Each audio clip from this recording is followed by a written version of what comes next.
मसीह में प्यारे भाइयों तथा बहनों, आप सबों का पवित्र शास्त्र बाइबल के अध्ययन में बहुत बहुत स्वागत है। हार्दिक स्वागत मैं करता हूं। तो चलिए, हम लोगों ने अपने पिछले अध्ययन में यह देखा कि किस प्रकार यीशु ख्रिस्ट अपने द्वितीय आगमन में उस पुराने शैतान को, उस ड्रैगन को, इब्लिस सांप को, उस अदीन की वाटिका के सांप को 1000 वर्ष के लिए सिक्कड़ में या चैन में जकड़कर बंद कर देगा और वह इस पृथ्वी पर 1000 साल का राज्य यीशु के अगुवाई में स्थापित करेगा। तो इस राज्य की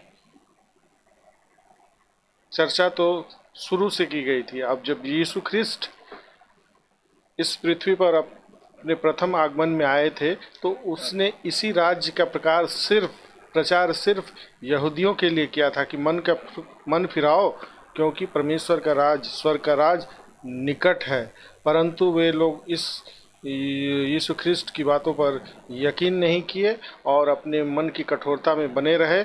इस कारण यीशु ख्रिस्ट उनसे विमुख होकर यह जो परमेश्वर का राज्य है, जो उनसे विमुख हो गया। और यीशु ख्रिस्ट ने अपने 23वें मत्ती रचित सुसमाचार के 23वें अध्याय में कहा था, मैं जब तक नहीं आऊँगा जब तक कि तुम न कहोगे कि धन्य है वो जो कि प्रभु के नाम से आता है।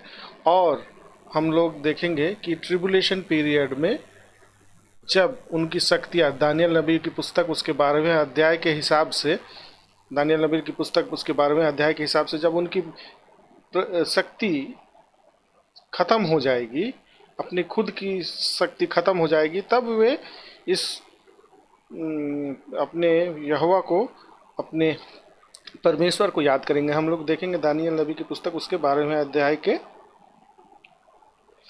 उसके 7वें पद में,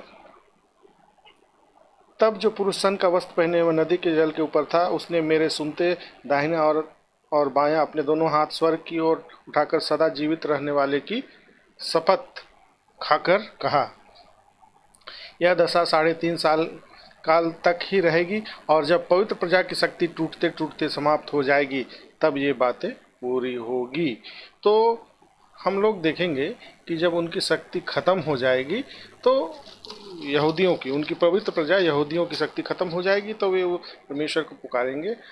और इस गीत जो हम लोग भजन संहिता 118 में मिलता है कि धन्य है वह जो कि परमेश्वर के नाम से आता है, प्रभु के नाम से आता है, वे उसको गाएंगे और एक एक कुल मिलकर परमेश्वर की छाती पीटेंगे, उपवास करेंगे, रोएंगे।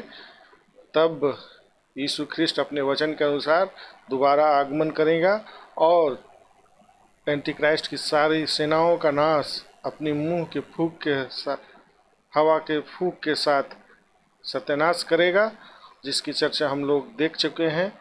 यह जकरिया नबी की पुस्तक उसके 14वें अध्याय में। और इस तरह वह अपनी प्रजा को लेकर यरूशलेम के में प्रवेश करेगा, पूर्वी गेट से होकर, गोल्डन गेट से होकर, और अपने किंगडम, 1000 साल के किंगडम को स्थापित करेगा। और इस 1000 साल के राज्य की चर्चा हम लोग ने यशायाह नबी की पुस्तक में देखा है। उसके दूसरे अध्याय में भी देखा कि वह किस प्रकार का राज्य होगा, जिसमें कोई मनुष्य, आश्चर्य होगा अगर कोई मनुष्य 100 साल से पहले मर जाए। उस समय लोगों का भोजन सिर्फ शाकाहारी होगा, फल फ्रूट खाएंगे, और सांप और मेमना एक साथ बैठेंगे, शेर और मेमना एक साथ बैठेंगे, बच्चे सांप से खेलेंगे। इसकी चर्चा इस प्रकार का यीशु ख्रिस्ट का राज्य होगा। और अन्य अन्य देश के लोग यरूशलेम में प्रतिवर्ष आएंगे परमेश्वर की खोज में, और परमेश्वर वो के यहाँ प्रवेश करेंगे यरूशलेम में। इसके बाद हम लोग देखते हैं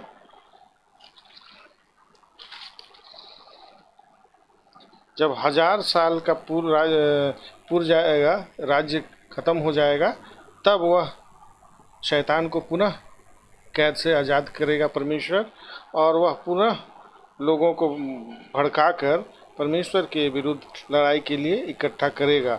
और तब परमेश्वर उस शैतान को आग और गंधक की झील में, जिस पर वह पहले, ये 1000 साल के पहले जिस पर उस झूठा भविष्यवक्ता और उस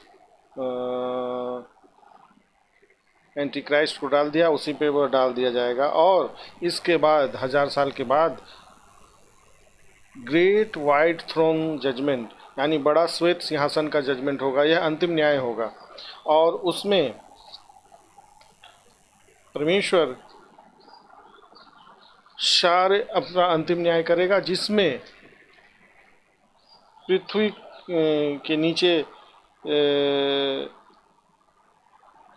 समुद्र भी मरे हुओं को छोड़ दे देगा, और मृत्यु और पधोलोक ने भी उस मरे हुए को थे उनको दे दिया, और उनका न्याय उनके कामों के अनुसार किया गया। क्योंकि ये जो अभी जो बचे खुचे लोग हैं उनका न्याय काम के अनुसार होगा, क्योंकि ये लोग अविश्वासी थे।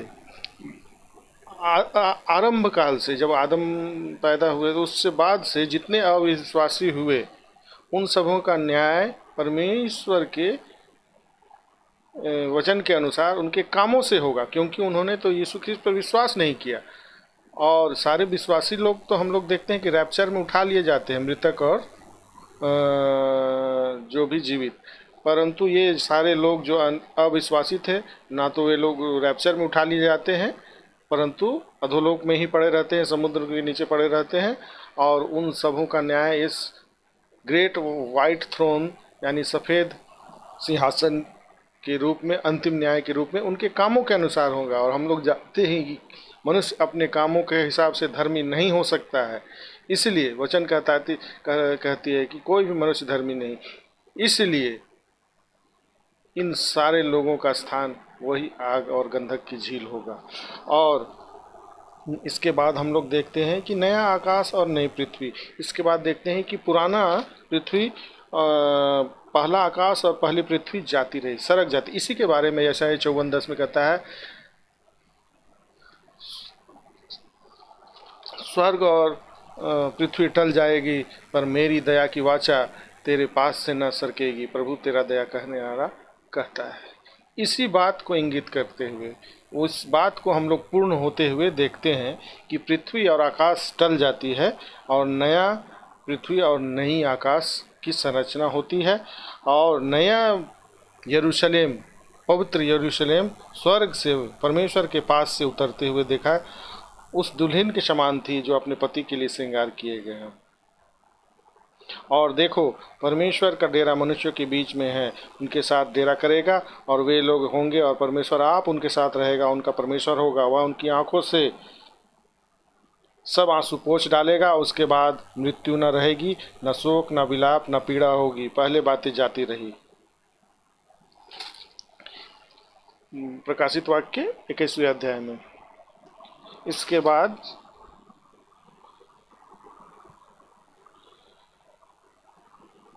उस नगर की चर्चा है। इस नगर में सूर्य और चांद के उजाले की आवश्यकता नहीं थी, क्योंकि परमेश्वर का तेज ही उसमें उजाला करता था और मेमना उसका दीपक था।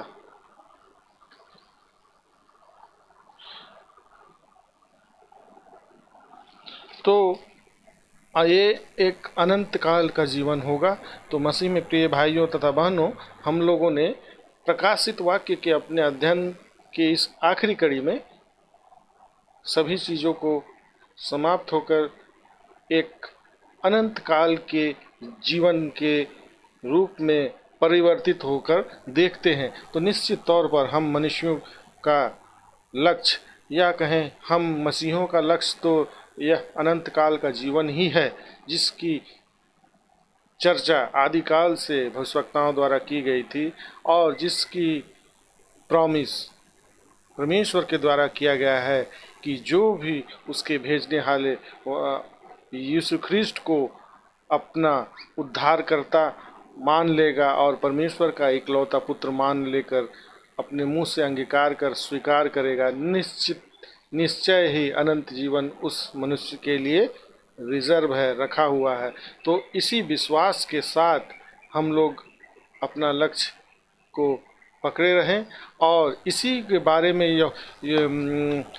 इसी विश्वास के बारे में सेंट पॉल कहते हैं कि मैंने अच्छी लड़ाई लड़ी है, मैंने अच्छी कुश्ती लड़ी है और अनंत जीवन को पकड़ लिया है।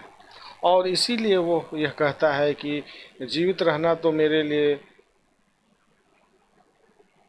मसीह है और मर जाना फ़ायदा है तो ये इस बातों के साथ, इसी दृढ़ विश्वास के साथ हम लोग अपने पवित्र शास्त्र के अध्ययन, जो हम लोगों ने पवित्र शास्त्र के अंतिम पुस्तक प्रकाशित वाक्य के अध्ययन के रूप में किया है, और इसी विश्वास को कस कर पकड़ कर हम अनंत जीवन के लिए अपने आप को सिद्ध और तैयार करें। परमेश्वर इसमें हम सबों की सहायता और अगुवाई और पवित्र आत्मा के द्वारा हम लोगों को सुरक्षित रखे। आमीन। धन्यवाद।